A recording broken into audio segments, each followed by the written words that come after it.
Paris, 4h30 du matin. Deux policiers de l'identité judiciaire, l'IJ, la cellule scientifique de la police, sont appelés pour une intervention. Alors, nous allons 8 rue des Oulazés. Esplanade, de lycée, putain. Sur le siège passager, avec les lunettes, c'est Max. Max est un chasseur de traces, un expert scientifique spécialisé dans la recherche d'indices sur les scènes de crimes et de délits. À côté de lui, au volant, son collègue Nicolas. Ensemble, ils foncent vers une commune située en banlieue sud de Paris. Un corps vient d'être retrouvé sur la voie publique. Bonsoir. Bonsoir. Sur place, ils retrouvent la brigade criminelle. Ils ont recueilli le témoignage d'un couple dont le récit n'est pas très cohérent. Une femme qui était nue allongée inconsciente sur un tas de vêtements et il lui demande et leur demande en fait de porter. Je veux pas d'embrouille, classique. Ils vont la porter jusqu'ici. À ce niveau-là, on a l'autre homme qui se part en courant et qui laisse notre couple qui est actuellement en garde à vue avec ce cadavre. Ok. D'après leur témoignage, un homme habitant dans un appartement situé dans l'immeuble juste en face aurait trouvé le corps inanimé de cette jeune femme devant chez lui. Pour ne pas avoir d'ennui, il aurait demandé au couple de l'aider à déplacer le corps jusque dans la rue. Pour la police, cette histoire n'est pas crédible. Apparemment, elle voulait juste venir en aide. Bon, ce qui est étonnant, c'est quand même que des gens aient accepté de déplacer le corps. L'examen du corps de la victime devrait pouvoir leur fournir des indices supplémentaires pour pouvoir reconstituer le scénario des faits. Vous voulez de la lumière? Là, il y a une plaie. Juste là au genou. Donc là, Ouais, là. C'est tout? C'est tout. Ah, c'est ça ce qu'il disait? Ouais. Donc, ouais. Troisième picouse, là? Il y a des piqûres, ça, 3 comme ça. Non. Par contre, ça fait des traces effectivement encore dans les... C'est les zones de prise ici. Pendant que les policiers examinent le corps de la victime, Nicolas, le collègue de Max, réalise des clichés de la scène. Un ensemble de photos qui, après traitement, permettra de visualiser la scène à 360 degrés. D'après les premiers indices recueillis, les enquêteurs privilégient plutôt un autre scénario. La jeune femme aurait fait une overdose chez son dealer qui aurait voulu ensuite se débarrasser du corps pour ne pas être mise en cause. Problème, après examen de la dépouille, il semblerait que la jeune femme n'était pas encore morte au moment où elle a été transportée dans la rue. Il pourrait donc s'agir d'une non-assistance à personne en danger, et donc d'un homicide involontaire. À partir du moment où un corps est déplacé, c'est inhabituel, hein. Ça n'arrive pas souvent. Hein. Là, il y a modification d'une scène de crime, donc... L'homme qui aurait demandé au couple de déplacer le corps vient d'être interpellé. Il va être placé en garde à vue afin d'être interrogé. Dans quelles circonstances cette jeune femme est-elle morte? S'agit-il d'un homicide involontaire? Prélèvement d'ADN et recherche d'empreintes digitales, pour les agents de l'identité judiciaire, l'objectif est simple. Traquer le moindre indice permettant de faire la lumière sur ce fait divers sordide.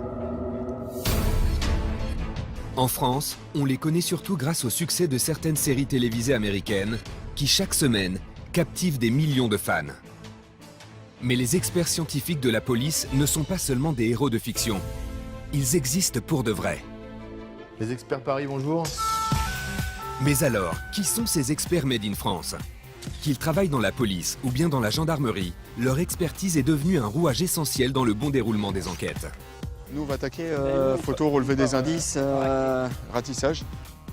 En immersion, pendant plusieurs semaines, Le tir aurait été dirigé dans ce sens-là. nous avons suivi le travail souvent méticuleux, Plus on a de traces, plus on a de chances qu'on trouve la trace de l'auteur. Hein. parfois éprouvant Ça se passe bien ici ou... Non, super mal. et toujours passionnant de ces hommes de terrain. La motivation, c'est quand même qu'un coupable est arrêté grâce à nous. Sur le terrain, ou bien dans leur laboratoire high-tech, ils vont nous apprendre quelles sont leurs méthodes Attends, je change de longueur d'onde. Voilà, tu la vois? et quelles sont les techniques ultra-modernes que ces scientifiques de haut vol utilisent pour aider à faire arrêter les coupables. Des experts made in France qui ont totalement révolutionné le travail de la police et des gendarmes. La science, c'est le présent de la gendarmerie et aussi son avenir.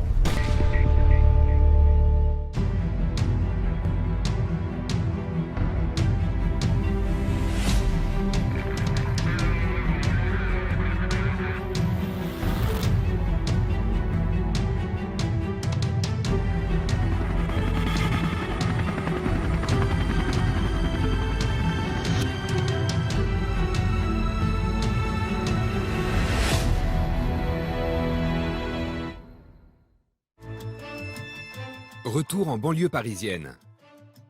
Une jeune femme y a été retrouvée morte dans des circonstances mystérieuses. 3 suspects sont en garde à vue. Désormais, c'est au tour des experts scientifiques de passer à l'action. Le légiste, il est passé. Ouais, j'ai vu, il est encore là. Ouais. L'affaire étant très complexe, Christophe, le chef de l'équipe de nuit de l'identité judiciaire, a rejoint Max et Nicolas. Il est venu accompagné de Cécile, qui est allée inspecter le hall du bâtiment. Prochaine étape pour Max, retracer le cheminement des personnes ayant déplacé le corps à l'intérieur de l'immeuble. Il retrouve Cécile dans le hall. Sur le mur de gauche, juste après les boîtes aux lettres, les enquêteurs ont trouvé des traces suspectes. Ah oui, quand même. Donc est-ce qu'il l'a tapé sur le mur? Non, elle était encore en vie hein, quand ils l'ont... Bah oui, mais il l'a tapé, c'est une... Non. On sait pas ce que c'est, ça. Bah si, elle était en train de s'étouffer avec son vomi. Pour Max, qui a de l'expérience, cela ne fait aucun doute. Il ne s'agit pas de taches de sang, mais bien de projections de vomi. Les traces sont toutes fraîches. La projection de sang, elle est? Non, c'est pas du sang, c'est du vomi. Du vomi? Donc tu vois, la victime était encore en vie quand ils l'ont transportée, hein, regarde. Elle était encore en vie. Bah, c'est clair. Hein. Ah, c'est clair, hein. Ouais. Donc en fait, elle doit être morte sur place là-bas. Ils auraient pu la sauver. En fait. Pour notre expert, cet indice pourrait confirmer les soupçons de la police. La jeune femme n'aurait pas été morte lorsqu'ils l'ont transportée.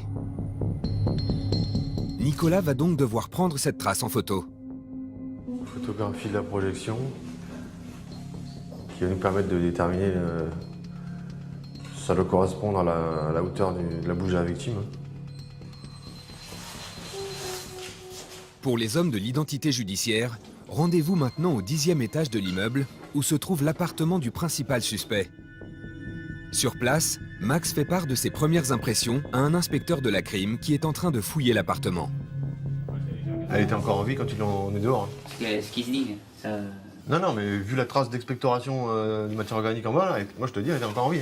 Ah oui, donc si c'est elle, Bah, je pense. le prélèvement va correspondre au prélèvement qu'on fera sur le corps. J'imagine. C'est frais en tout cas. Hein. Après que ses collègues aient fait des photos de chaque pièce et établi un plan précis de l'appartement, Max va pouvoir commencer à récolter tous les indices nécessaires pour tenter de comprendre ce qui s'est passé et éventuellement confirmer les soupçons des enquêteurs. Tu vois des trucs intéressants? Écoute, non, pour l'instant non. Bah, là en fait, moi ce que je cherche c'est les empreintes de la victime pour prouver que la victime était ici. Comment on fait pour trouver dans un bordel pareil? Eh ben, faut s'armer de patience et puis chercher un peu partout. Armé de son pinceau, Max passe au crible tous les objets de l'appartement. Pour pouvoir mettre en évidence la moindre trace de doigt, il utilise une poudre dactyloscopique, un procédé qui permet de révéler ce qu'on appelle les traces papillaires. En résumé, des fragments d'empreintes digitales. Ça c'est de la vieille trace, pas intéressant. Mais pour notre expert scientifique, la tâche s'avère plus compliquée que prévu. Car l'appartement est dans un état de saleté épouvantable. C'est tellement dégueulasse que c'est que des traces, que des trucs de merde. Après les gens ils disent mais comment tu fais pour pas trouver de traces dans un appart? C'est-à-dire? Ben, c'est-à-dire que l'appartement il est tellement dégueulasse que ben, voilà, on trouve aucune trace. Que des traces de crasse. Après plus d'1 heure à explorer les lieux, Max trouve enfin sa première trace exploitable. Là j'ai trouvé mon bonheur. Là. Pour moi, il y avait un sac. C'est les miennes, gros. Ah, il est où? Ah ouais, 2 belles traces là. Il y a un truc dedans. Je sais que vous avez préparé ça. Il y a celle-là, peut-être 3 même. Pour avoir une condamnation là-dessus. Superbe. Contexte après.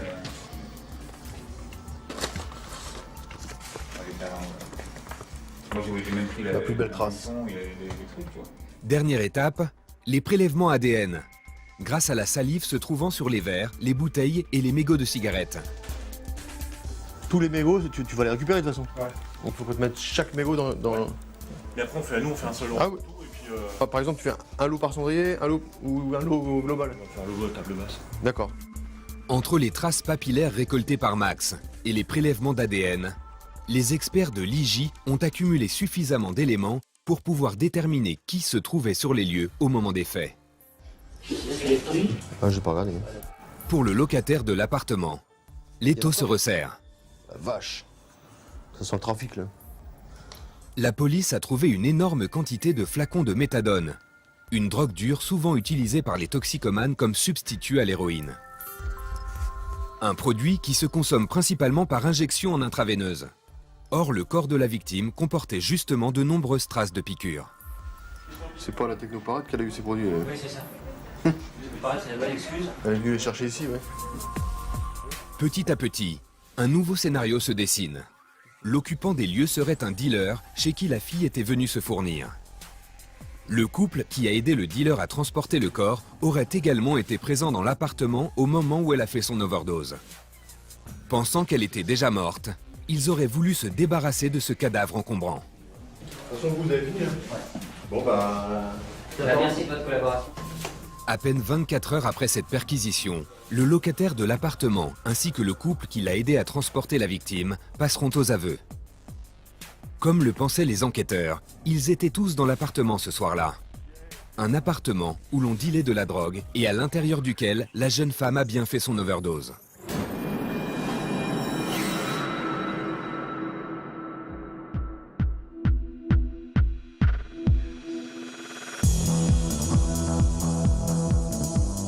Nous sommes en plein cœur de Paris, sur l'île de la Cité.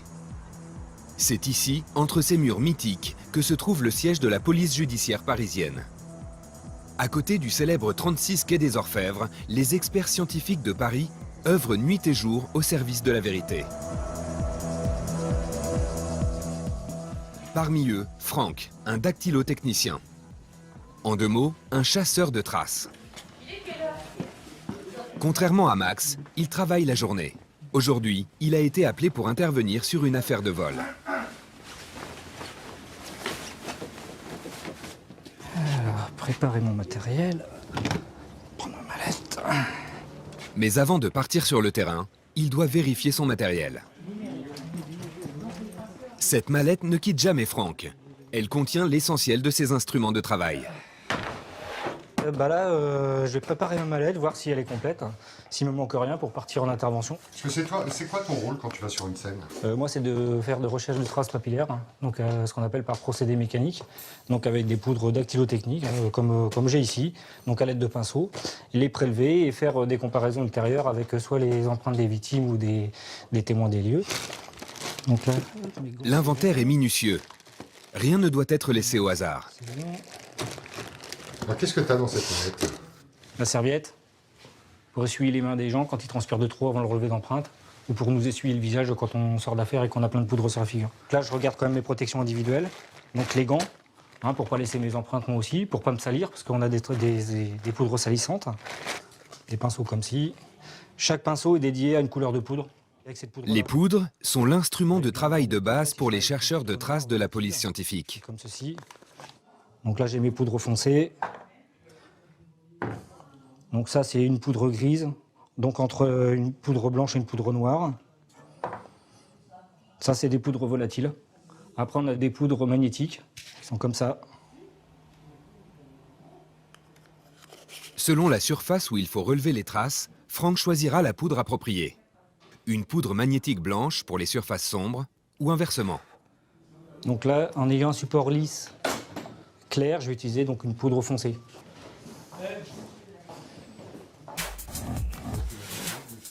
Tout est en ordre. Direction maintenant le sud-ouest parisien. Franck et son collègue Assou vont intervenir dans un appartement cossu du 16e arrondissement. Un vol y aurait été commis. On a donc un vol fausse qualité, donc à l'adresse où on vient d'arriver, chez une personne âgée, née en 1922, un monsieur apparemment, et que les auteurs seraient un faux plombier et un faux policier. Donc on n'en sait pas plus, donc on va prendre contact avec les collègues qui sont sur place. Les vols fausse qualité, ce sont des vols commis à domicile par des malfaiteurs qui se font passer pour des policiers ou encore des représentants de l'administration. Leur cible favorite, les personnes âgées, plus fragiles et plus crédules.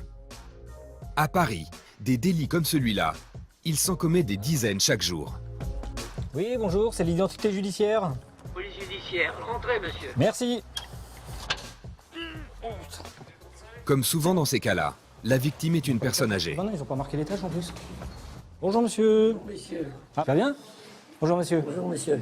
Les faits. Apparemment, le vieil homme a eu affaire à un faux plombier et un faux policier complice. Grâce à ces fausses identités, ils ont réussi à pénétrer dans son appartement. Il dit monsieur, voilà, je suis policier, voilà ma carte. D'accord. Et vous avez été volé. Comme beaucoup de personnes âgées, ce monsieur avait une grosse somme d'argent liquide cachée dans une boîte. Pour les voleurs, c'est le jackpot. Au total, il lui aurait dérobé 15 000 €. Et la boîte, elle est redécouverte comme ça, là? Je reviens, le grand balèze était là, il me bouscule complètement, il a piqué le pognon. Le pauvre policier me dit, bougez pas monsieur, je cours après, je vais vous le rattraper. Ah bah oui. Bah il l'a fait, hein. Il l'a retrouvé, il l'a rattrapé. Puis ils sont partis ensemble. À Paris, les cas d'abus de faiblesse sont monnaie courante. Et ce genre de scénario, les experts de l'IJ les connaissent par cœur. Pendant que Assou prend des photos de l'appartement, Franck va commencer à rechercher des traces qu'auraient pu laisser les voleurs. Une boîte en bois. Une boîte, je sais pas quoi. Ah ouais, c'est ça. Bah je suppose que c'est ça. Il y a que ça de toute façon. À l'intérieur de cet attaché case, une boîte à cigares dans laquelle se trouvaient les 15 000 € qui ont été volés. Les malfaiteurs ayant employé des gants, plutôt que de faire des recherches d'empreintes, Franck va privilégier le prélèvement d'ADN. Des prélèvements effectués à l'aide de cet instrument, qui ressemble à un coton-tige géant. Les policiers l'appellent un écouvillon. Tac. Et voilà. Pendant que les experts sont à l'œuvre, la victime déjeune tranquillement avec sa femme. Une situation qui visiblement amuse beaucoup notre chercheur de traces. Bon appétit. On va profiter du spectacle, hein. Ouais, bah, vous n'avez pas besoin d'allumer la télé. Ce qui est particulier sur cette affaire, c'est que c'est pas habituel. Les auteurs ont remis des portefeuilles qui n'appartiennent pas à la victime. Donc là, on va après ouvrir, voir ce qu'il y a dedans, les prendre en photo, parce que si ça se trouve, ça vient peut-être d'un autre vol. Hein. Là, ils ont peut-être commis une erreur, c'est possible. Hélas, cela va s'avérer être une fausse piste. Ouais, c'était volé ailleurs, c'est ambassadeur. Ça vient pas d'un hôtel, ça? Qu'est-ce que c'est que ce truc? Un sudoku. Ah la vache. Mince, c'est pas des papiers d'identité. Déçu? Ah bah carrément, ouais. Malgré l'absence de papier d'identité, ces portefeuilles peuvent tout de même contenir des traces d'ADN. Ils seront donc emmenés au labo pour qu'on les analyse. C'est fait, mais maintenant je vais attaquer les trucs un peu. A priori, les malfaiteurs portaient des gants. Impossible donc de relever des empreintes digitales. Traces de gants. Traces de gants. Mais vous allez voir que même avec des gants, on peut quand même se faire prendre. Elles sont ici. Voilà. Donc là j'ai le doigt du dessus, là j'ai le doigt du dessous, comme ça. Maintenant pour mettre des gants, ils n'avaient pas de gants. Donc il n'est pas dit qu'ils n'aient pas fait un transfert d'ADN sur l'objet. Hein. S'ils sont transpirés, s'ils se sont frottés la tête, pour X raisons, ils se sont frottés contre eux.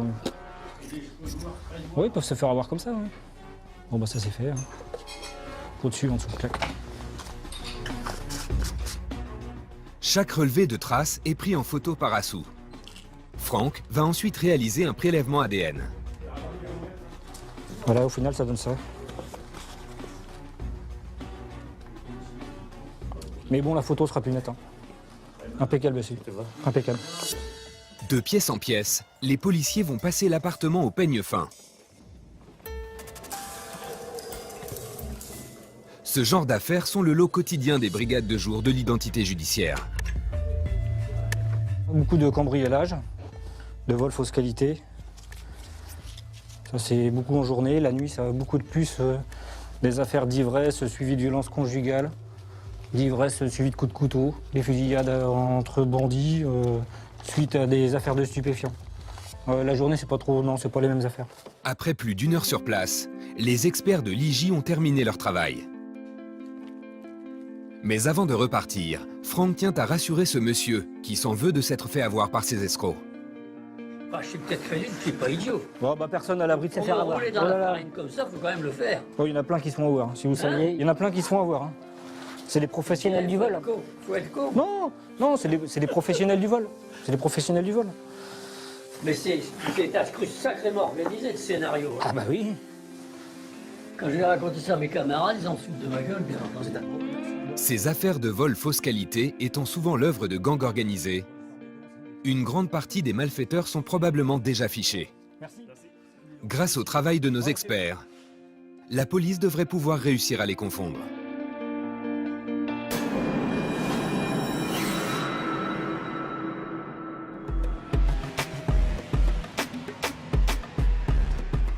Il est 16h30, à Pontoise, une commune située au nord-ouest de Paris.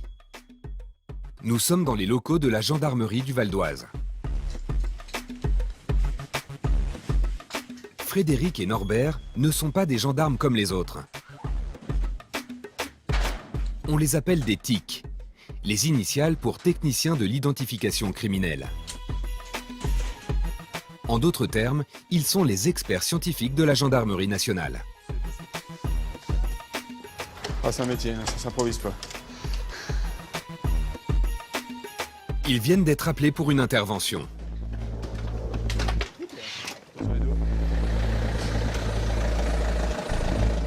Au volant de leur fourgonnette, c'est Stéphane, leur coéquipier. Direction Parmain, une petite commune située à une dizaine de kilomètres de Pontoise. Un homme y a été retrouvé mort dans son lit. La circulation est mauvaise. Pour pouvoir intervenir le plus rapidement possible, les gendarmes ont allumé leur gyrophare.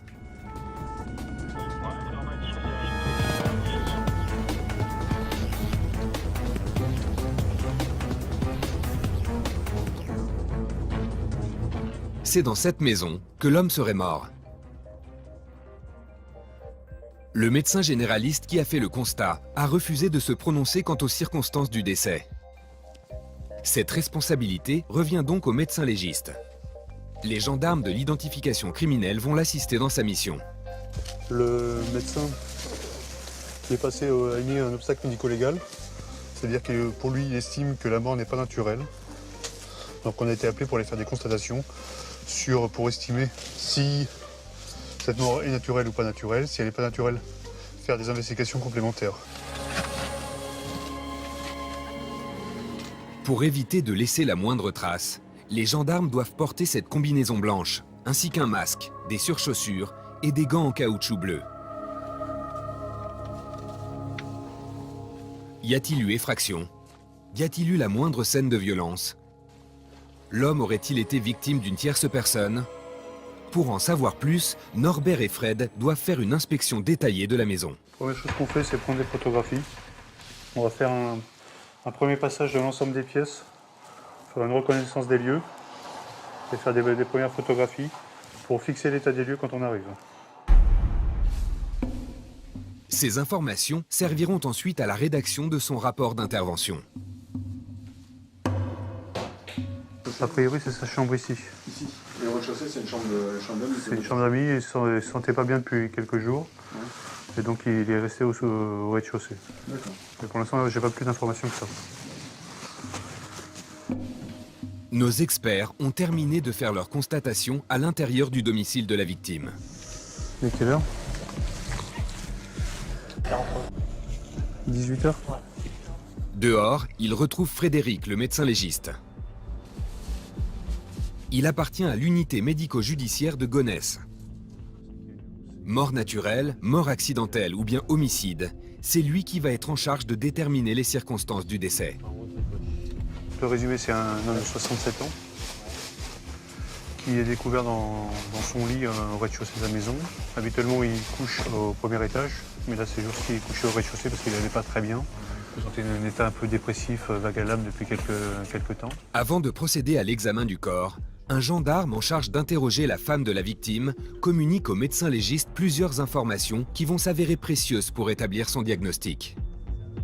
Voilà, un caillot de sang en 2011 au cœur. Au cœur. Oui, il avait un traitement pour le cœur qu'il a arrêté début septembre parce que en disant à sa femme qu'il se sentait bien. Le travail des techniciens de l'identification criminelle et du médecin légiste déterminera si l'on peut procéder ou non à la levée du corps. S'il est établi que le patient est bien mort de cause naturelle, la levée sera autorisée aussitôt après la fin de l'examen. En revanche, si le moindre élément suspect est constaté sur le corps de la victime, une enquête sera diligentée pour tenter de déterminer les causes exactes du décès. L'homme est mort dans cette chambre d'amis, située au rez-de-chaussée de la maison. Et le monsieur, il allait bien hier, a priori, il n'y avait pas de... Tout allait bien, il n'y avait rien de noté. Dans la chambre de la victime, pendant que Norbert continue de prendre des photos, le médecin commence à ausculter le corps inerte du défunt. Le corps est inspecté devant, derrière, de haut en bas et déshabillé pour rechercher s'il y a des traces particulières de l'intervention d'un tiers ou des traces qui pourraient expliquer le décès de façon externe. Avant d'être examiné, le corps de la victime doit être déshabillé. Une étape particulièrement difficile, car il est en état de rigidité cadavérique. Un enraidissement progressif de la musculature causé par les transformations biochimiques du corps humain juste après la mort. Cet état dure entre 2 et 4 jours post-mortem selon les cas. A priori, aucun signe de lutte, aucune trace de coup, mais tout de même un hématome potentiellement suspect au niveau du mollet. Un peu jaune là. Là, ouais. Une échymose, hein, mais qui est ancienne, qui date de plusieurs jours, mais qui fait. Mais cette blessure daterait de plusieurs jours avant le décès. A priori, l'homme était donc bien tout seul lorsqu'il est mort. On n'a rien trouvé d'anormal. Donc on va voir ce que nous dit le médecin légiste en fonction du traitement également que la personne prenait avant son décès. Et c'est lui qui va donner ses conclusions. Nous, de notre côté, au niveau criminalistique, on n'a rien d'anormal dans la maison, on n'a rien d'anormal dans la chambre.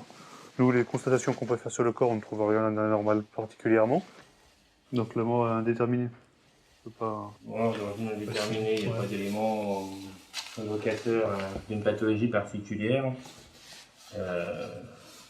Mais il n'y a pas d'intervention de tierce personne. Ça ne ressemble pas à un homicide, il n'y a pas de plaie par arme blanche, il n'y a pas de plaie par arme à feu, il n'y a pas de coup, il n'y a pas de fracture, il n'y a pas grand-chose qui puisse expliquer la mort à part une origine naturelle. Après un examen minutieux du corps de la victime, le médecin légiste déclare que les causes de la mort sont bien naturelles. Il n'y aura pas d'enquête. La levée du corps pourra donc avoir lieu dans les plus brefs délais. Pour la brigade des techniciens de l'identification criminelle, la mission s'arrête là.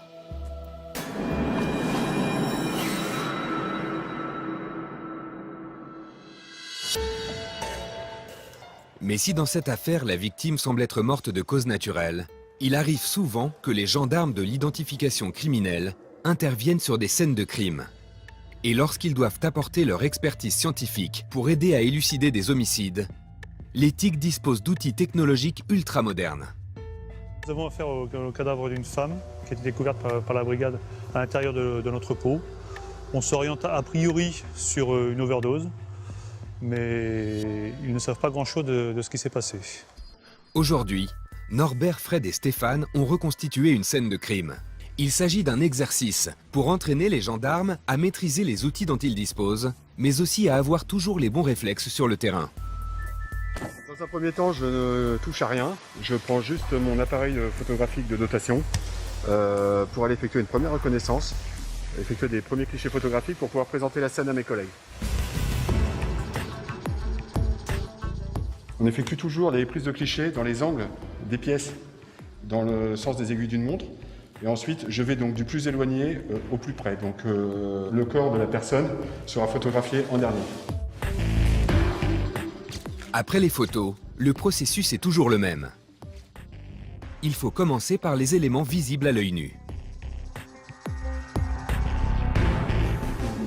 A priori, il y a un trou dans le mur juste derrière la victime.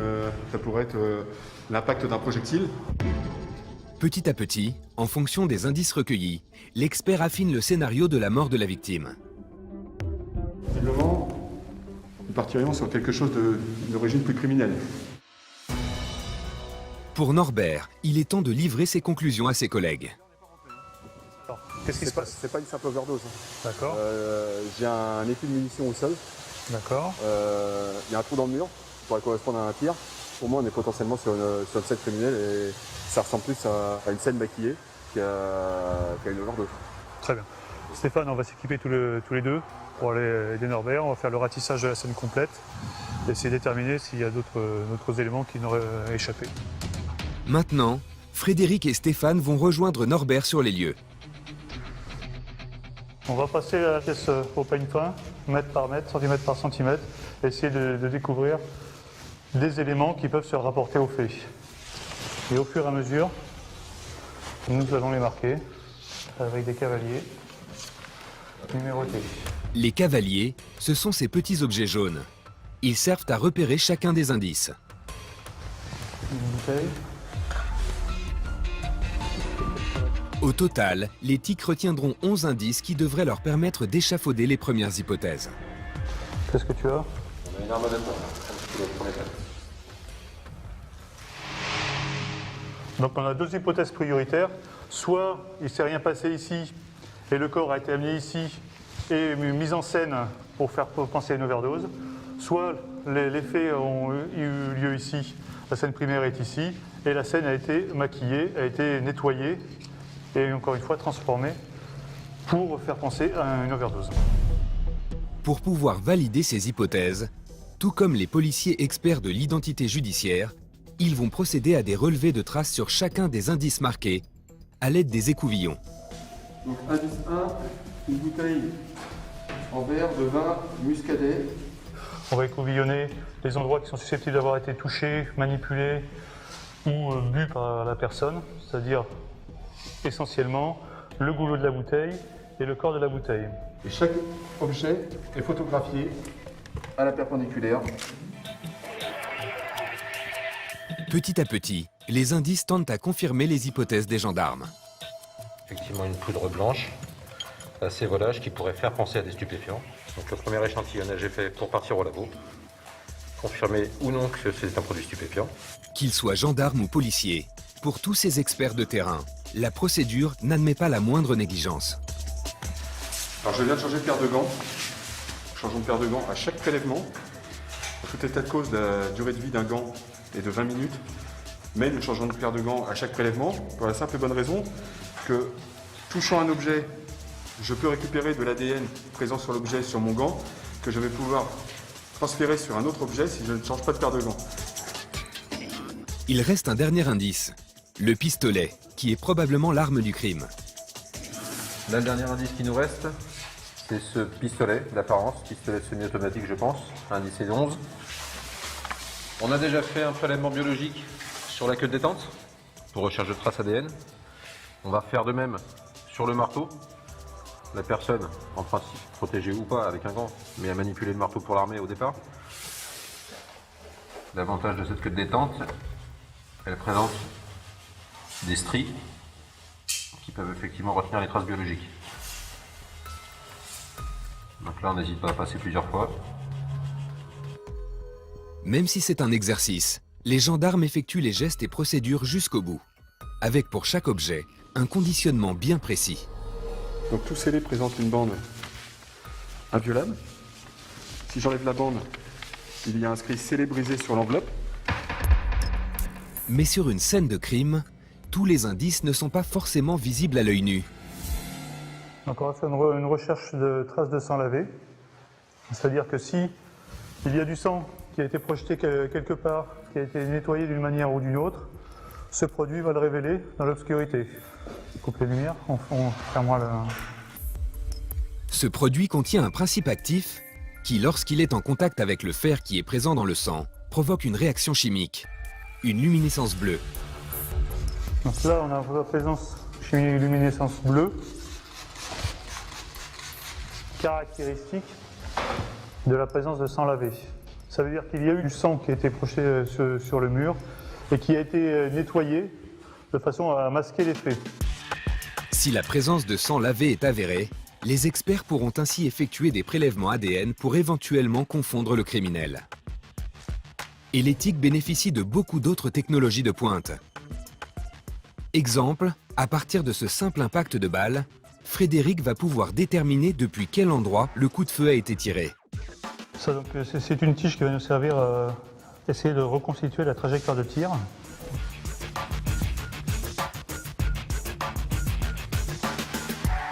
Voilà, donc le tir va être orienté du haut vers le bas, dans cette direction de la droite vers la gauche.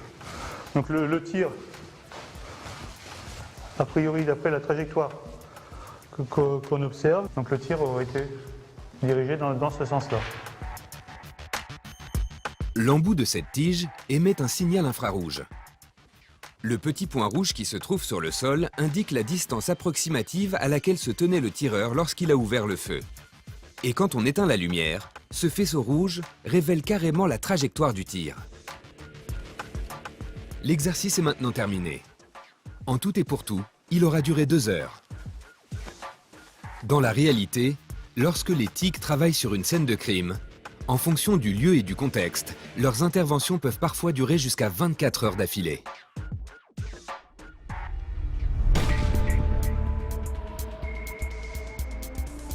Au groupement de gendarmerie du Val d'Oise, nous retrouvons Frédéric, le responsable des TIC de Pontoise. J'ai récupéré les scellés du dossier 430. Toutes les traces relevées par les gendarmes sur le terrain sont directement étudiées ici. Car à la différence des policiers, les TIC de la gendarmerie effectuent eux-mêmes les analyses de traces. Et pour cela, ils disposent d'un laboratoire à la pointe de la technologie.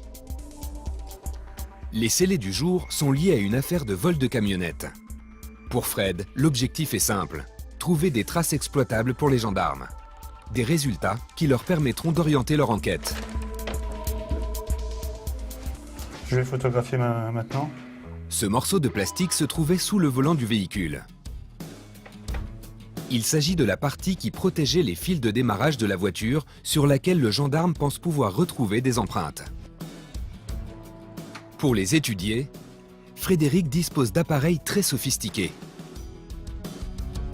C'est un générateur de lumière polychromatique qui va générer différents types de lumière, différents types de longueurs d'onde différentes qui vont être combinés à un filtre de lunettes ou d'appareils photo pour tenter d'observer des premières traces qu'on pourrait trouver sans aucun traitement physico-chimique ou autre.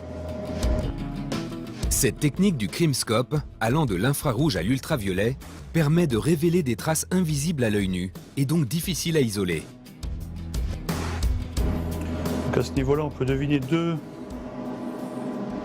petites traces, mais où nettement 2 doigts ont été apposés. Ça peut nous faire nous laisser imaginer que ceux qui ont fait ça n'étaient pas forcément porteurs de gants.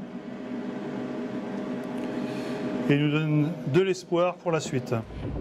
Il faudra un peu plus d'1 heure à Frédéric pour isoler 2 traces légères situées dans un recoin du tableau de bord.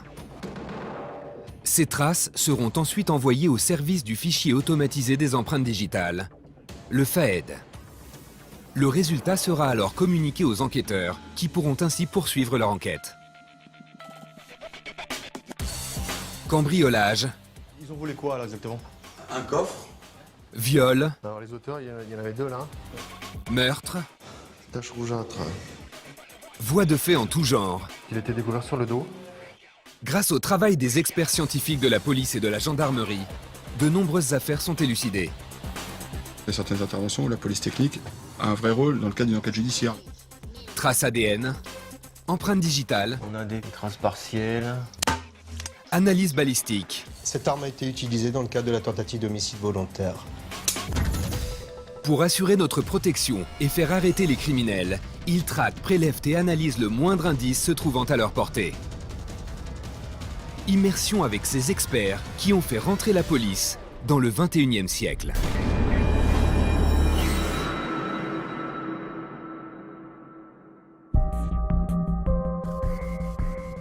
Retour avec les équipes de nuit des policiers de l'identité judiciaire. Il est 3h20 du matin. Une fusillade a eu lieu à Bobigny, en banlieue nord de Paris. Un homme se serait fait tirer dessus dans le hall d'un immeuble.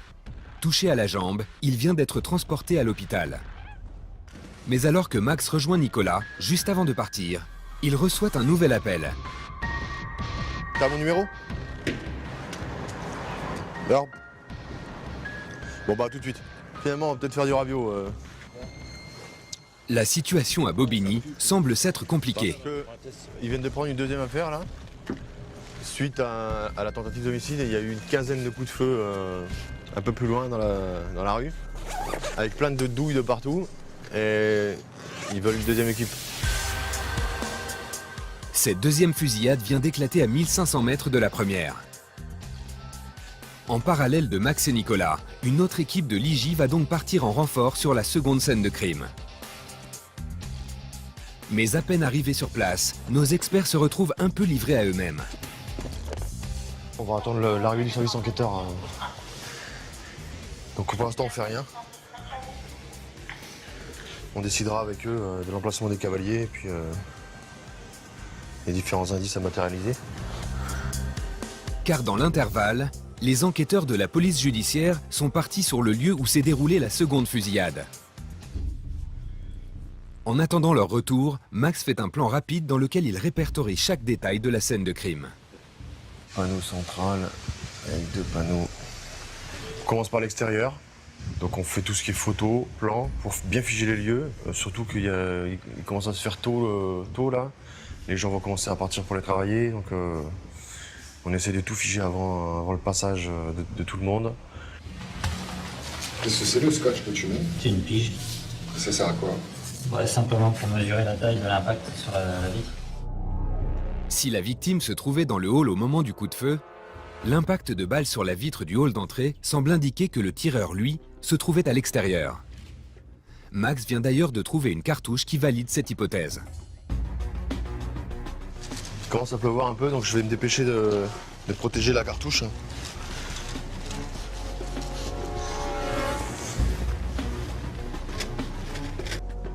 Les conditions météo sont mauvaises. Finalement, Max n'aura pas le temps d'attendre le retour des enquêteurs de l'APJ. Il doit agir. Car pour éviter que d'éventuelles traces ADN présentes sur la cartouche ne soient effacées par la pluie, il doit retirer cet indice de la scène de crime. Je vais prendre la cartouche. Je vais quand même matérialiser l'emplacement où je l'ai trouvé avec un peu de poudre. Comme ça, ils verront où elle était. Max utilise une poudre rouge, plus facilement visible lorsqu'il fait nuit. Puis, voyez. L'idée, c'est de préserver les traces. Ah oui, c'est primordial. Les enquêteurs de l'APJ viennent enfin de revenir sur la scène de la première fusillade. Écoute, étant donné qu'il y avait peu d'effectifs sur place, hein, et eux ils surveillent l'intérieur, qu'il n'y avait personne à l'extérieur, et qu'il commençait à pleuvoir, j'ai pris la cartouche, je te l'ai matérialisé, j'ai mis de la poudre, tu vois la poudre rouge là, elle était là. D'accord. Après avoir interrogé 3 témoins présents sur la seconde fusillade, les enquêteurs commencent à comprendre ce qui s'est passé. Il s'agirait d'un règlement de compte entre 2 gangs rivaux. Pour faire la lumière sur cette sombre affaire, il faut effectuer tous les prélèvements d'usage, à commencer par les traces de sang présentes dans le hall. Prélèvement sur le balai. Alors les prélèvements, j'ai encore fait aucun prélèvement. Ouais, non, mais par exemple, je prendrais ça. Et donc oui, bah dis-moi où tu les veux, tant qu'à faire. Donc, de toute façon, là, il n'y a aucune trace de sang. non. Ouais. La chaussure, tu vas la prendre, je pense. Cette chaussure serait celle de la victime, qu'il aurait perdue en courant vers la sortie de secours pour fuir son agresseur. Dans le couloir, plein d'autres traces de sang. Alors, prélèvement 1, tache rougeâtre. Sous le regard du responsable de l'enquête, Max et Nicolas vont maintenant relever toutes les traces de la fusillade présentes dans le hall de l'immeuble. Ça dérange pas, on va aller donner un coup de main de l'autre côté. Merci. Mais la nuit n'est pas terminée. Ils vont maintenant rejoindre leurs collègues, Aurore et Cécile, à quelques centaines de mètres de là. Ça se passe bien ici ou... Non, super mal. Okay. On est venu vous filer un coup de main. Qui c'est qui fait le plan? Il n'y a pas de plan. On fait pas de plan parce que à cause des conditions climatiques. D'accord. C'est là-bas? Ouais, c'est là-bas au bout. Je fais pas de vue de détail, je fais pas de vue de rapprocher parce que tout s'en va. Tout s'envole. Les cavaliers s'envolent, les étuis s'envolent. s'envole. Même son de cloche du côté d'Aurore, la coéquipière de Cécile. Tu veux un coup de main? C'est un carnage. Ouais, bah ouais. On n'a plus rien à l'endroit de départ. Tu peux même pas faire de plan. Cécile, ses photos, Ouais. c'est un sketch. Ouais, bah oui. Tout a pris la pluie. Nous aussi, ouais. C'est quoi là le problème, Max? Le problème, c'est les conditions climatiques. Il y a beaucoup de vent, ça tempête, les cavaliers s'envolent, les doues s'envolent. Donc faut travailler vite là. Dans des conditions particulièrement hostiles, les équipes de l'IJ doivent récupérer toutes les douilles. 7, 8. Au total, ils vont trouver 11 douilles. 9 provenant de Kalachnikov et 2 cartouches de fusil. Des cartouches qui, à première vue, sont identiques à celles retrouvées sur la scène de tir dans le hall. 14-15, c'était ceux qui te manquaient? 16-17, merci. La fusillade à la Kalachnikov n'a apparemment fait aucune victime, pas même un blessé. En revanche, 2 voitures sont criblées de balles. Les véhicules seront embarqués par la police pour être analysés. On se casse. On rentre au service. Il est 5 h du matin. Les policiers de l'IJ ont terminé leur travail. Les douilles qu'ils ont récupérées vont désormais être remises à un autre service, la balistique.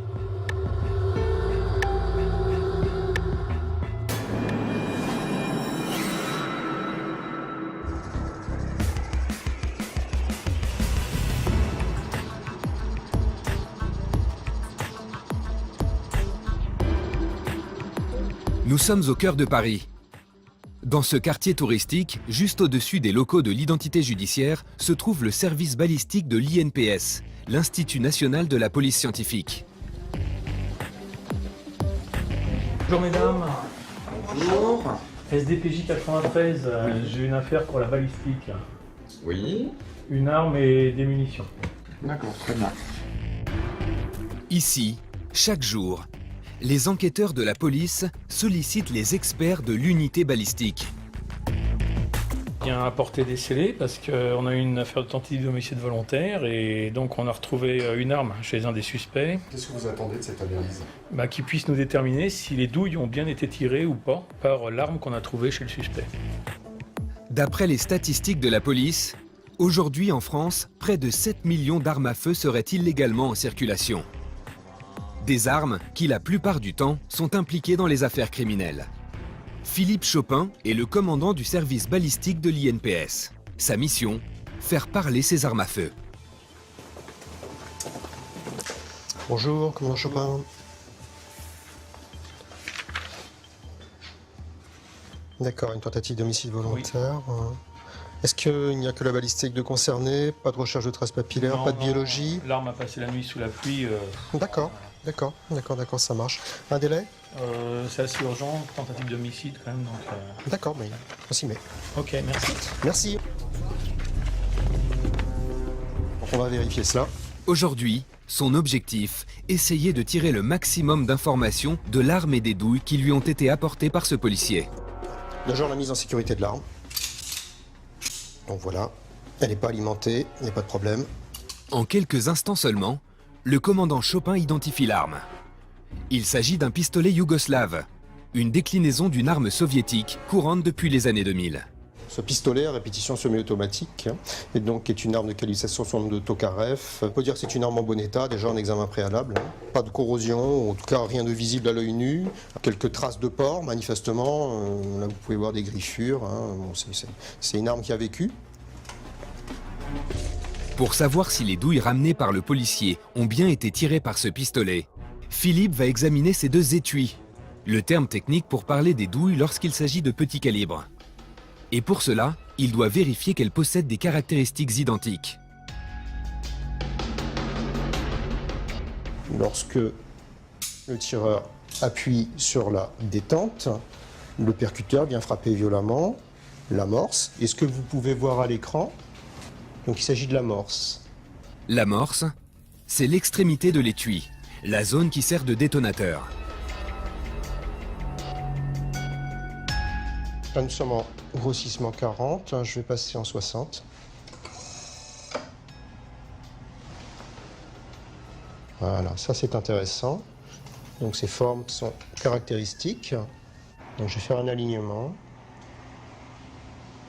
pour former une seule et même image la plus homogène possible.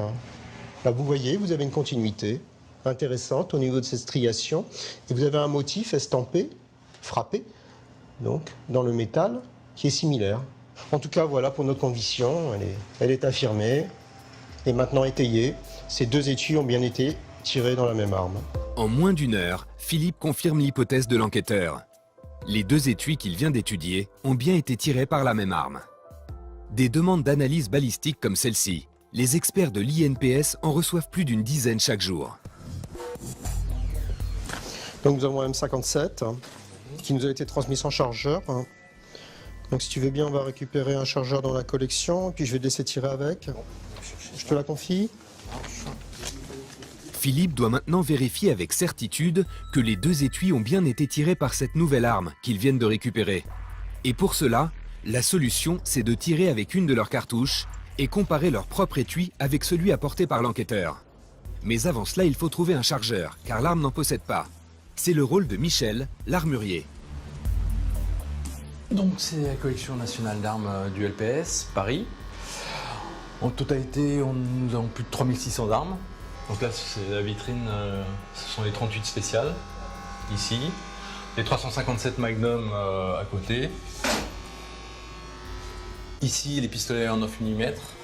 On a des armes chinoises, tchèques, françaises, suisses, sud-africaines, américaines évidemment, polonaises, égyptiennes, on a un petit peu de tout quand même. Près de 4000 armes, venant des 4 coins du monde, mais aussi de toutes les époques. Les armes sont des objets manufacturés qui vieillissent très bien. Vous avez un Colt 1911 par exemple. Le premier modèle, donc comme son nom l'indique, a été adopté en 1911 par l'armée des États-Unis, en calibre 45 auto, 45 ACP. On n'est absolument pas désarmé avec une arme pareille. Elle date de 1911. On ne pourrait pas dire la même chose d'un avion ou d'une automobile de la même période. Donc les armes sont des objets manufacturés qui vieillissent vraiment très bien.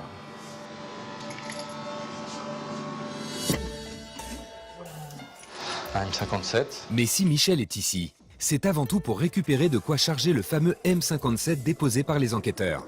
Pourquoi vous enlevez le chargeur? Pour pouvoir l'utiliser sur l'arme que nous allons étudier. Voilà, donc on va vérifier. Voilà, pas de souci, elle se verrouille. Voilà. Donc ça va permettre de faire les tirs de comparaison dans le puits sans souci. Vérifier si l'arme effectivement fonctionne correctement avec un chargeur approprié. Voilà. Désormais, direction le puits de tir, comme l'appellent les spécialistes. Il s'agit d'un endroit où l'on peut effectuer les tirs de comparaison. Le calibre du M57, c'est 7,62 Tokarev. Donc là, je vais procéder au tir. Avant de procéder au tir, je vais allumer le voyant extérieur rouge pour éviter que quelqu'un ne rentre et se prenne quelques décibels dans les oreilles. Le casque pour les oreilles, les lunettes pour les yeux.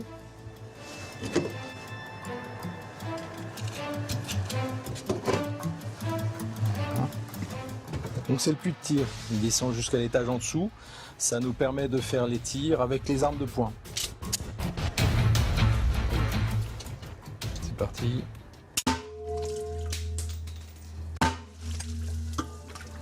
Ce puits fait 2,50 m de profondeur. Il descend jusqu'à l'étage du dessous.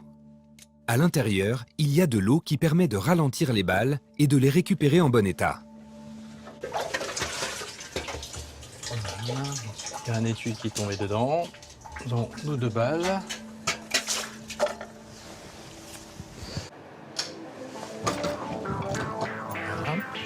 Maintenant, c'est Philippe le commandant qui va prendre le relais pour faire les comparaisons. J'ai retrouvé les montages Philippe, balles qui sont pas mal. voilà les éléments de tir du M57. Je te remercie. Je vais regarder l'éjecteur, donc à gauche. Voilà, il est bien aligné, pas de problème. Donc, on a cette trace qui est quand même assez particulière au-dessus de l'éjecteur. Puis on va regarder si on a un bel extracteur. L'extracteur, c'est une autre partie de l'arme en contact avec l'étui. Ici, Philippe cherche donc une trace de l'extracteur et il va rapidement la trouver. Cette trace d'extracteur, un tout petit peu torturée, vous la retrouvez sur l'élément tiré par nous au laboratoire et sur l'élément qui provient de la scène de crime. Donc il n'y a pas de problème. Cette arme a été utilisée dans le cadre de la tentative d'homicide volontaire. De nouveau, les douilles correspondent à l'arme. Mission accomplie pour Philippe. Grâce à son travail, les hommes de la police judiciaire vont pouvoir progresser dans leur enquête.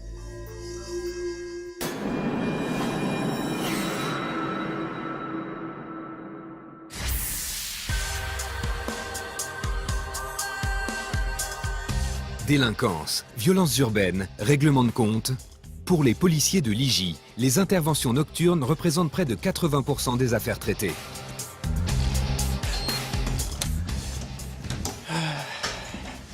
Salut tout le monde. Salut. Max est un des piliers des équipes de nuit. Ce soir-là, comme tous les autres soirs, il ne sait pas encore à quelle sauce il va être mangé. Ça va faire 18 ans que je suis dans la police scientifique. Et pas une nuit identique, pas une affaire identique. Chaque déplacement qu'on fait sur une affaire est différent.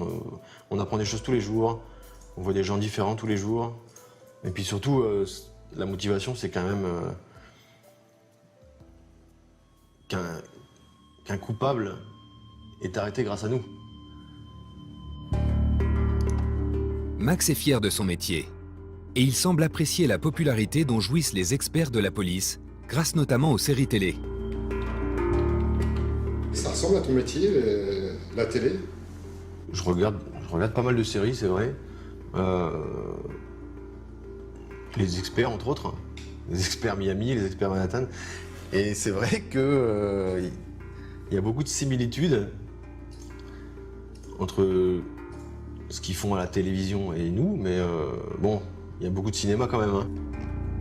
Car contrairement aux acteurs des séries, les experts de l'IJ ont affaire à de vrais cadavres. Ça touche ce que tu vois? Oui. Souvent, quand on arrive sur une maman qui a tué ses deux gamins parce que alors, elles ne pouvaient plus supporter leurs cris, bon, voilà, nous, c'est pas évident, hein. Arriver sur les lieux et puis trouver un enfant de 2 ans avec une balle dans la tête, bon, c'est sûr que c'est pas marrant tous les jours. Pour Max et ses collègues, ce métier est souvent éprouvant psychologiquement. D'ailleurs, cette nuit encore, notre expert va devoir avoir les nerfs bien accrochés. Il est 2 h du matin. Rendez-vous dans le 20e arrondissement de Paris. Un homme a été retrouvé mort dans cet immeuble. Bon. Selon les premiers témoignages, cet homme habitait au rez-de-chaussée. Il se serait battu violemment et aurait trouvé la mort dans l'escalier se situant entre le 5e et le 6e étage. Entre-temps, les pompiers ont déposé le cadavre sur le palier du 5e. Donc il a été découvert sur le dos. Sur le dos. Vers quelle heure à peu près? Pieds nus, avec le t-shirt, voilà, comme ça, pieds nus, il n'avait pas de chaussures. La victime connaissait-elle son agresseur? Le criminel est-il connu des forces de police? À ce stade, les circonstances de sa mort sont encore très floues. Les enquêteurs auront besoin du maximum d'éléments possibles pour pouvoir résoudre l'affaire. Alors là, nous sommes au 5e étage. Donc dans un premier temps, je vais dessiner à main levée tout ce que je vois, à peu près dans les bonnes proportions, et ensuite on passera aux mesures avec le télémètre. Ce plan, associé aux photos prises par Nicolas, va permettre de réaliser un plan en 2D extrêmement précis de la scène du crime. Un élément qui sera ensuite versé au dossier de l'instruction. 50 cm. Il permettra au juge qui n'était pas sur les lieux de visualiser précisément la scène de crime en question. Donc là, le cadavre est sur mon plan, il est figé. Si on l'enlève, demain on peut revenir. On peut le replacer exactement comme il était au moment où on est arrivé aujourd'hui.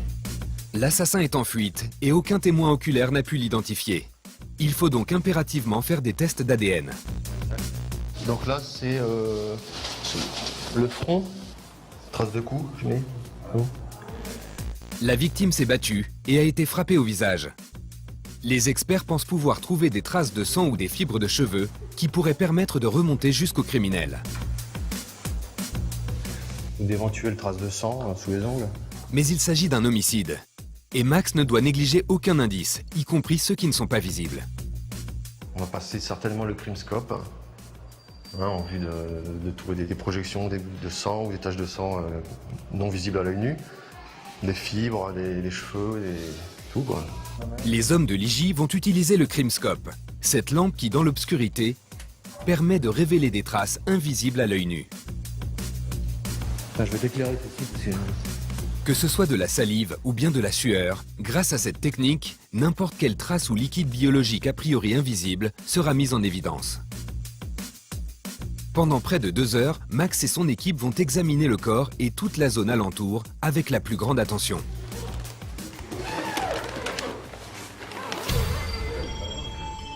Le travail sur le terrain est terminé. Mais pour Max, la nuit va être longue.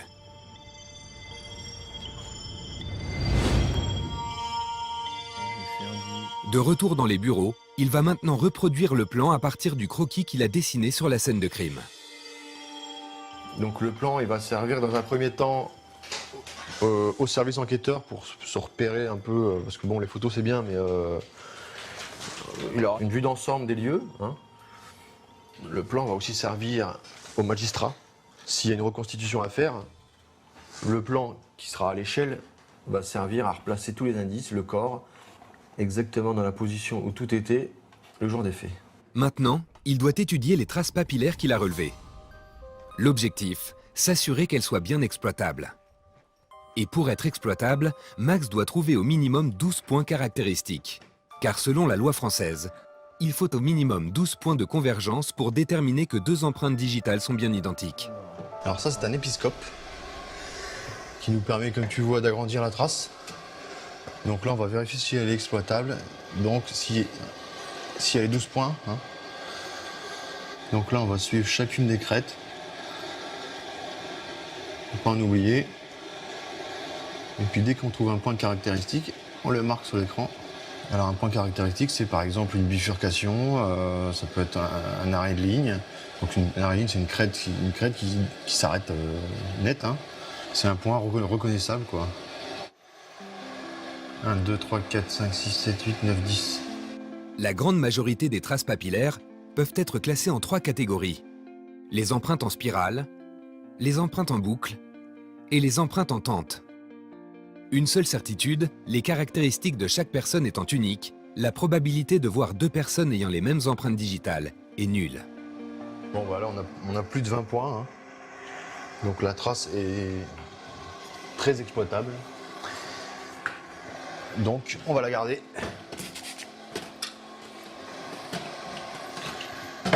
Et on va envoyer ça à la photo pour un tirage papier. Donc, c'est comme ça, on est content. Hein. Alors, une trace exploitable sur un homicide volontaire,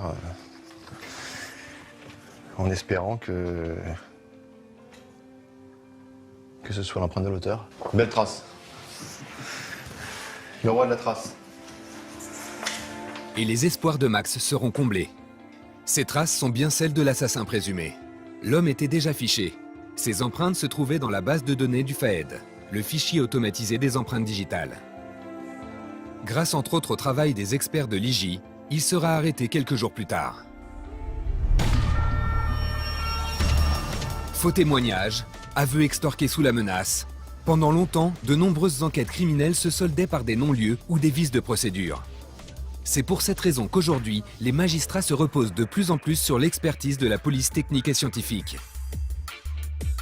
Grâce à l'évolution des technologies de pointe, les forces de l'ordre disposent maintenant de moyens de plus en plus sophistiqués pour parvenir à résoudre la plupart des affaires criminelles. Qu'ils travaillent à l'identité judiciaire, ou qu'ils soient techniciens de l'identification criminelle, ils poursuivent un seul et même but: faire triompher la vérité.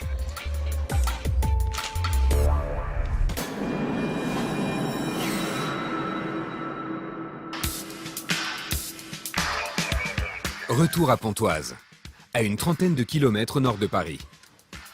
Il est un peu plus de 10 h du matin nous retrouvons Norbert et Frédéric, les gendarmes de l'identification criminelle.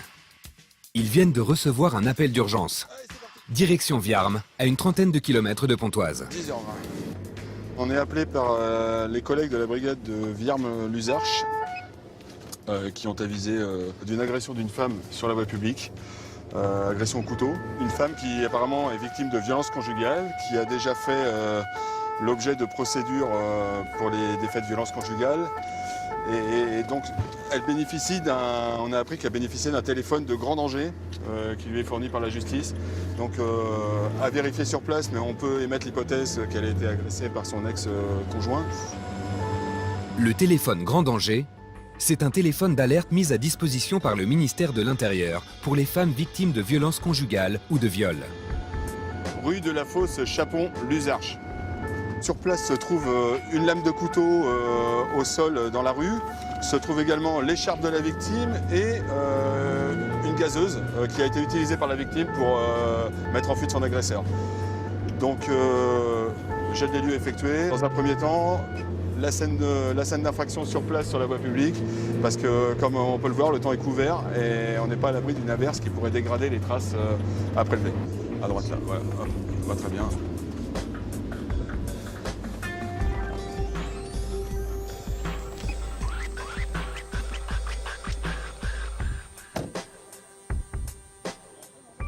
Non, on va rester là pour l'instant. Je préfère avoir le matériel en dehors de la zone. Sur place, Norbert et Fred retrouvent un gendarme en civil de la brigade de Viarmes, une commune voisine. C'est lui qui est en charge de l'enquête. T'as tous les renseignements, on se met au camion, on fait le point. D'après le témoignage de la victime qui se trouve à l'hôpital, les événements se sont déroulés le matin même aux environs de 9 h, alors qu'elle rentrait chez elle après avoir déposé sa fille à l'école. Elle sent une présence derrière elle, elle se retourne et c'est son ex-concubin. Il y a un couteau à la main. Couteau en main droite, gauche. Bah, pour l'instant, on sait pas. En main, d'accord. Qui la menace, donc il veut l'emmener, il veut qu'elle le suive. Il met le couteau au niveau de la gorge. Il y a des traces de strangulation aussi, parce qu'on voit il y a plein de marques de... Non, c'est les traces en fait avec le couteau, la marque je pense. D'accord, donc il l'a posé à plusieurs reprises, voilà. Parce qu'on voit plusieurs traces sur les photos. Apparemment il l'a poinçonné, puisque d'accord. Le collègue sur place à l'hôpital dit qu'elle va se faire poser des points. Il y a des traces de poinçons en fait. Elle le gaze en retour? Elle le gaze en retour, elle a une petite bombe lacrymogène. D'accord. Et là il prend la fuite? Et là il prend la fuite. Le travail d'éthique va maintenant consister à confirmer une hypothèse a priori évidente au moyen de preuves scientifiques qui permettront ensuite de poursuivre la procédure. Bon bah écoute, nous on va attaquer photo, relevé des indices, ratissage. D'après les témoignages recueillis par un des gendarmes, un voisin aurait assisté à la fuite du suspect. On a un voisin qui voit une Clio partir en trombe, un peu en trombe. Ouais. Voilà. Ben là forcément, comme elle s'est défendue de la gazer. Ouais, il a peut-être pas vu, comme disait Jean-Philippe, il a peut-être pas vu, ouais. Il est peut-être monté sur le trottoir. Partiellement aveuglé par la bombe lacrymogène, l'agresseur aurait fait une embardée sur l'herbe à cet endroit précis. Ah oui, pas mal. Pour s'assurer que les traces de pneus correspondent bien à ceux du véhicule du suspect, avec de la résine, Norbert et Frédéric vont effectuer un moulage de cette empreinte.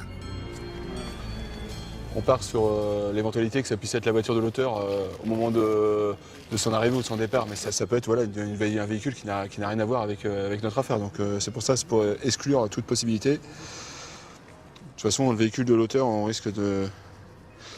l'auteur présumé, on risque de mettre la main dessus, donc on pourra rapidement le comparer. Ouais, je vois que ça commence à plastifier un peu le dessus.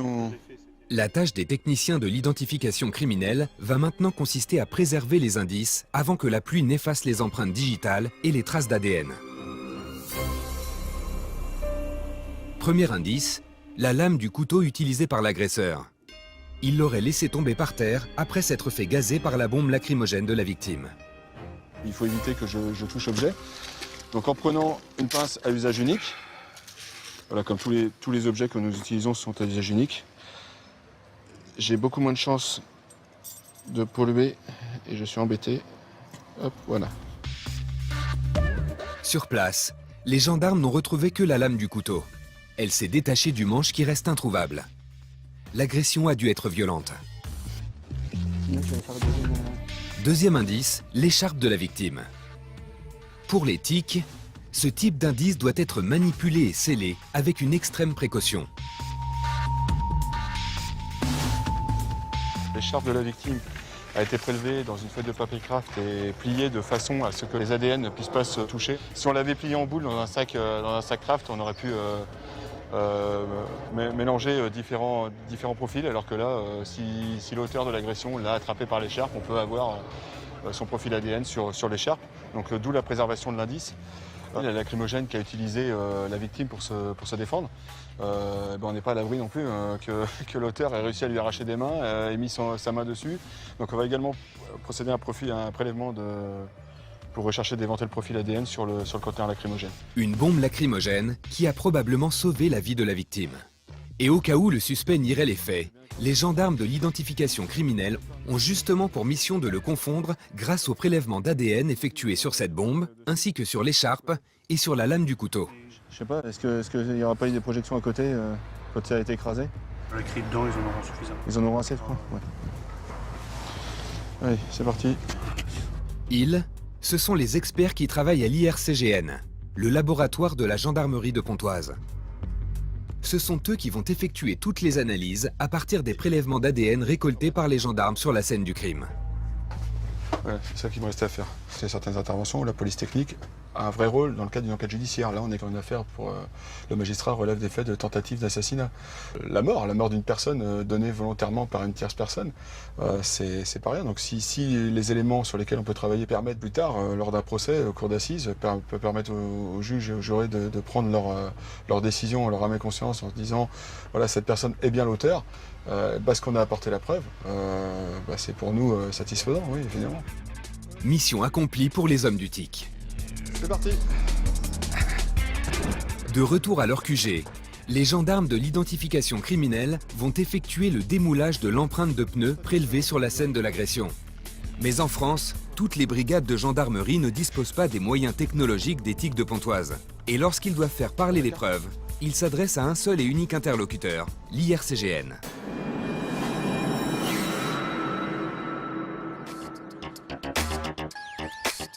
À Pontoise, dans cette enceinte ultra sécurisée de plus de 20 000 m², se situe le pôle judiciaire de la gendarmerie nationale. Au sein de cette structure se trouve le laboratoire de l'IRCGN, les initiales pour l'Institut de la recherche criminelle de la gendarmerie nationale. De la section d'anthropologie légale qui étudie les ossements afin de déterminer les causes de la mort d'une personne, jusqu'au service du scanner médico-légal, avec ses 16 différents départements, l'IRCGN est le seul laboratoire en France à traiter l'intégralité des analyses scientifiques dans le cadre d'affaires criminelles. Et ici, on analyse à peu près tout. Cela va de la larve de coléoptère jusqu'aux dents. C'est la spécialité du service d'odontologie légale qui s'intéresse à la dentition pour pouvoir déterminer l'âge, le sexe et même l'origine ethnique de la victime. Chaque jour, le moindre prélèvement effectué sur le terrain est mis sous scellé par les gendarmes.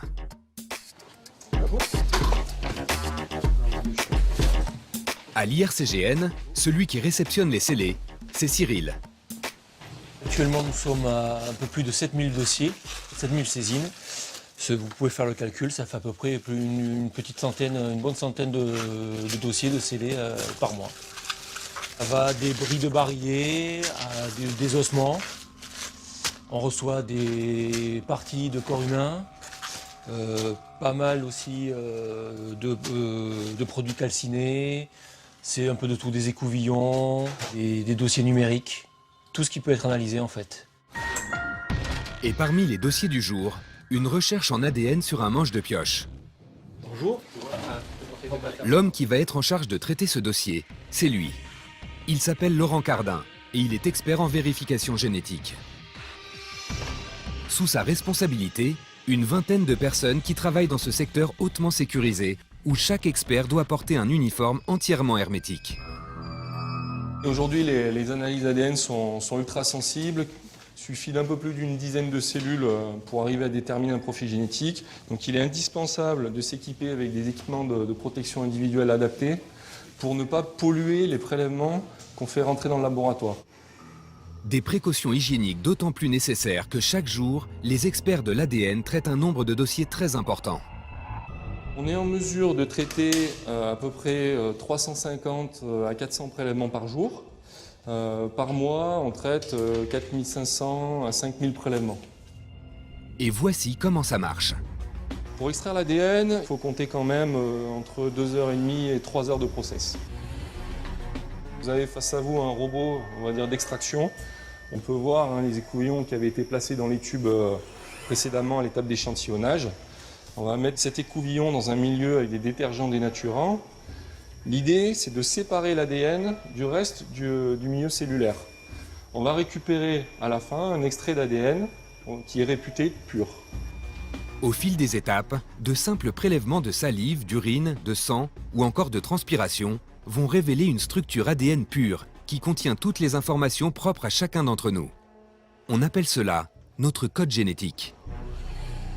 Après l'étape de purification de l'ADN sur ce robot, on va récupérer l'ADN dans des petits tubes où on va avoir un ADN qui va être purifié et placé dans des plaques comme ça.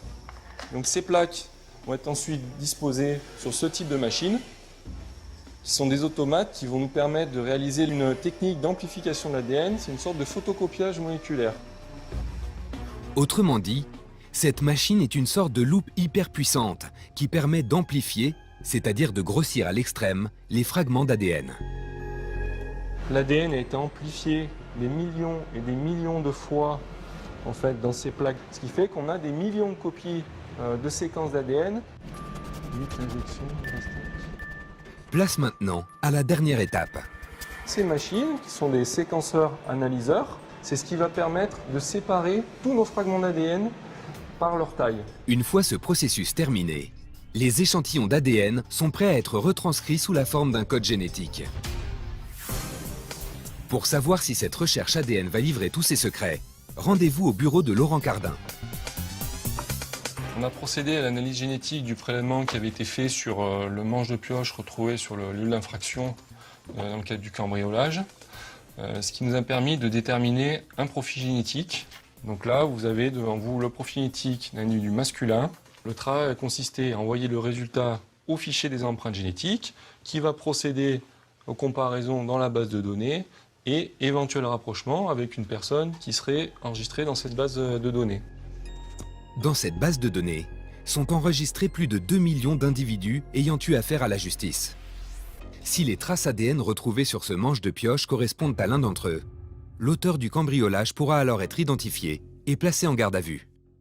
C'est pour en arriver là que chaque jour les experts de l'IRCGN travaillent avec acharnement. La recherche de la vérité, c'est d'aller au bout des choses pour essayer de sortir un résultat qui permettra éventuellement d'identifier une personne et de résoudre une affaire. La science, c'est le présent de la gendarmerie et aussi son avenir. Oui. Aujourd'hui, l'IRCGN, c'est plus de 600 agents dont près de 300 experts scientifiques. Chaque année, ils interviennent sur plus de 100 000 dossiers et exécutent près de 250 000 analyses en laboratoire.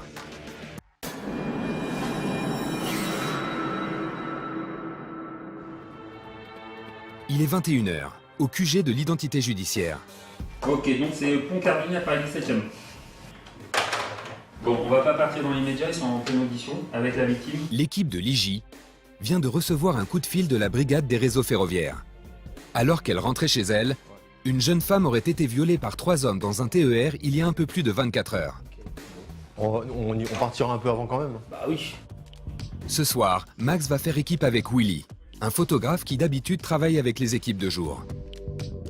Pour le binôme fraîchement composé, direction Pont Cardinet dans le 17e arrondissement de Paris. Pendant que Willy fait ses clichés, Max prévient les agents de leur arrivée. Oui, bonsoir monsieur, c'est l'identité judiciaire. Apparemment, c'est vous qui devez nous amener la rame de métro qui a été immobilisée. Vous avez un délai ou... Ce soir, la mission des hommes de l'identité judiciaire s'annonce compliquée. La misère. Il faut 1 heure.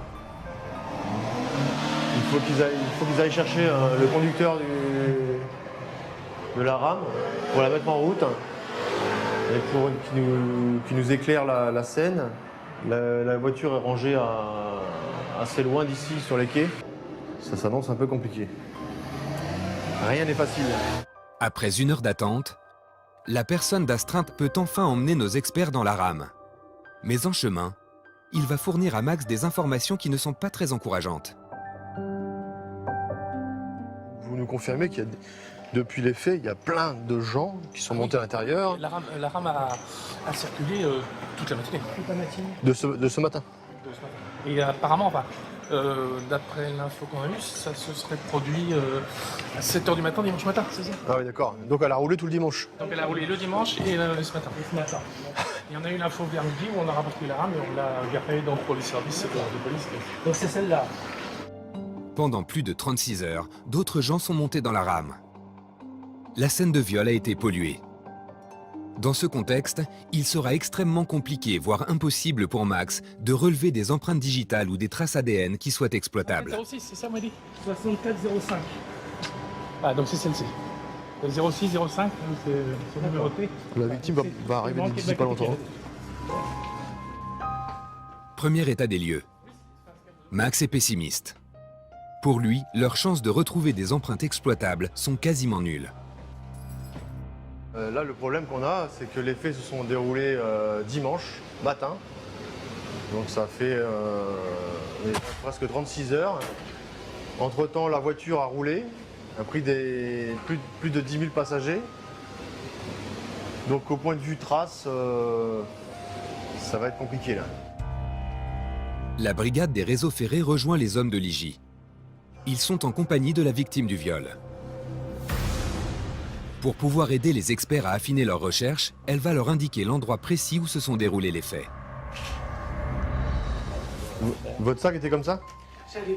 Ah, on va l'enlever là, on va l'enlever.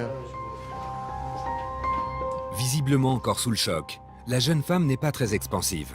Mais sa description des faits va tout de même permettre aux experts de circonscrire un périmètre d'action plus restreint et ainsi éviter de perdre du temps à rechercher des empreintes dans tout le wagon. Quand ils arrivent, on peut imaginer qu'ils touchent ici et qu'ils viennent s'asseoir. Et là, ici aussi. Et puis, alors, celui qui est là,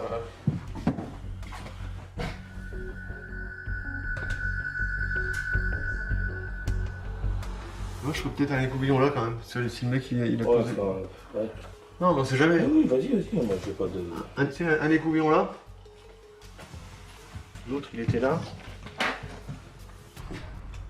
Si l'autre il est là, il a posé son bras comme ça. T'es là. Ça coûte rien. Professionnels jusqu'au bout, les hommes de l'IJ tentent d'échafauder des scénarios qui vont leur permettre de visualiser la gestuelle des trois hommes au moment des faits. Ainsi, ils pourront encore réduire leur périmètre de recherche. Dès qu'on fait une recherche de traces, on imagine aussi au même titre où l'auteur a pu poser ses mains. Donc c'est au même titre pour ce type d'affaires. On essaie d'imaginer la position éventuelle des auteurs. Voilà, c'est important de cibler un peu comment ils ont pu se positionner dans la rame, quoi. Mais les experts vont devoir faire vite. Un agent vient de les prévenir que le groupe électrogène qui alimente la rame ne va pas tenir longtemps. Max et Willy risquent donc de se retrouver très rapidement dans le noir. Je crois qu'on est un peu pressé par le temps là, parce que la lumière va définitivement s'éteindre dans quelques minutes. En désespoir de cause, Max et Willy multiplient les prélèvements, histoire de se donner un maximum de chances de trouver les empreintes des agresseurs. Vitres, fauteuils, barres, tout y passe. Alors, qu'est-ce qu'on a? On a des vieilles traces, des traces partielles. Mais les experts ne vont pas pouvoir aller au bout de leurs recherches. Le groupe électrogène a fini par lâcher. C'est la coupure de courant. Oh la vache. Ah bah ça va aider. Condamnés à travailler dans l'obscurité, Max et Willy vont utiliser le CrimScope, cette lampe qui permet de faire apparaître des traces invisibles à l'œil nu. Tu vois pas comme une trace de doigt quelque part là, un doigt, Un changement de stratégie qui va permettre aux hommes de l'IJ de retrouver une lueur d'espoir. Non. Là. Ouais, voilà. Okay. Ouais. Tu vois, voilà. Juste en dessous, pareil. Ici et là. Et sur cette branche-là non, aussi là, c'est pas net. Non, c'est pas... Ouais. Regarde, merci. Alors, goutte au sol. 1, 2. Là, j'en ai 3. 1, 2, 3. Ok. Donc on te fait les 4 prélèvements là. Ok. Et après je ferai des recherches de traces. Je vais en faire 5 là. Sur les accoudoirs et sous les fauteuils, Willy et Max viennent de trouver de petites gouttelettes qui pourraient bien correspondre à du liquide séminal, autrement dit à du sperme. On a 4 endroits, mais des traces de gouttes, des gouttelettes qui pourraient correspondre, ça pourrait être du liquide séminal. L'agression sexuelle ayant eu lieu 36 heures plus tôt à cet endroit précis, il est pratiquement certain que ce sperme soit celui d'un des agresseurs. Retour au QG de l'identité judiciaire. Grâce à l'ADN qu'ils vont trouver dans ces échantillons de sperme, les policiers vont pouvoir confondre les violeurs qui ont également été filmés par les caméras de surveillance. Ça va les champions? Champion du monde. Pour nos experts, c'est une victoire inespérée. On a trouvé des traces de liquide séminal avec le cryptoscope. Ah ouais, d'accord. En plus, on a une empreinte ADN. Enfin, 5 en fait. Ah. Les experts Paris, bonjour. Bon alors, Willy, pour une première. Bon alors, c'est plusieurs volontaires pour la nuit. Et là, c'est impressionnant. C'est impressionnant le déroulement de l'affaire. Très très mal. Si la chance était avec eux, ce soir, la persévérance de Max et Willy a également été payante. Ah, t'avais ça aussi comme paluche, mon cochon? Il a pas montré, c'est là. Consciencieux, opiniâtres, professionnels jusqu'au bout des ongles, même dans l'adversité, les experts scientifiques de la police n'abandonnent jamais. Pour Max, ou bien pour Willy, tout comme pour Norbert ou bien Fred. La recherche d'empreintes, les prélèvements d'ADN, tout ce travail de recherche sur le terrain est un véritable sacerdoce. Un quotidien fait souvent d'imprévus, mais aussi de stress. Car ils savent que leur rôle dans le cadre des enquêtes criminelles devient de plus en plus important. Une responsabilité qu'ils assument et une pression qu'ils acceptent. Car ces experts de la police et de la gendarmerie sont avant tout des passionnés qui ont choisi de mettre toute leur expérience, toute leur énergie et toute leur connaissance au service de la justice.